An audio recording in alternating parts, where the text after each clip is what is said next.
Hi అండి, అందరికీ నమస్కారం. ఈరోజు మన ఛానల్లో సింపుల్ అండ్ టేస్టీగా జీరా రైస్ ఎలా చేయాలో చూద్దాం. నేనైతే జీరా రైస్తో కాంబినేషన్గా మటన్ కర్రీ చేశానండి.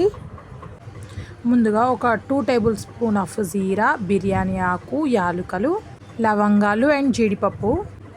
ముందుగా స్టవ్ మీద ప్యాన్ పెట్టుకొని 2 స్పూన్లు బటర్ అండ్ 2 స్పూన్ల ఆయిల్ వేసి కొంచెం హీట్ అయ్యాక మనకు ఆ బటర్ అండ్ ఆయిల్ అరోమా తెలుస్తుంటుందండి. కాజు,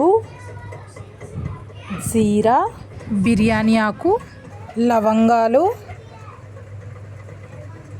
యాలుకలు వేసిన తర్వాత మంచిగా కాసేపు స్లో ఫ్లేమ్ మీద బటర్ అండ్ ఆయిల్లో ఫ్రై చేయాలి. నెక్స్ట్ కలిపిన తర్వాత హాఫ్ అన్ అవర్ ముందే కడిగి నానబెట్టుకున్న బాస్మతి రైస్ని కూడా అందులో వేసేసి ముక్కలు కాకుండా మంచిగా కలుపుతూ ఉండాలండి.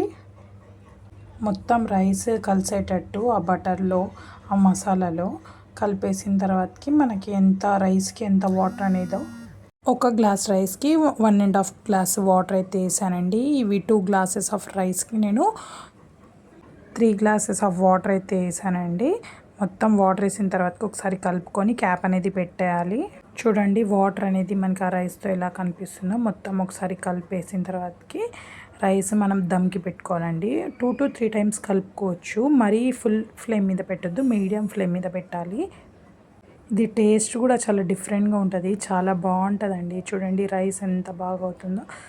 దీంట్లో ఆనియన్స్ అలాంటివి ఏమి ఉండవు. పిల్లలకైతే చాలా బాగుంటుంది. ఫైనల్గా దమ్ అయితే అయిపోయిందండి. చూడండి రైస్ ఎంత బాగుందో, పలుకులుగా. నేనైతే మరి ఎంత మెత్తగా చెయ్యను. జీరా రైస్కి కాంబినేషన్ మటన్ కర్రీ అయితే చేశానండి.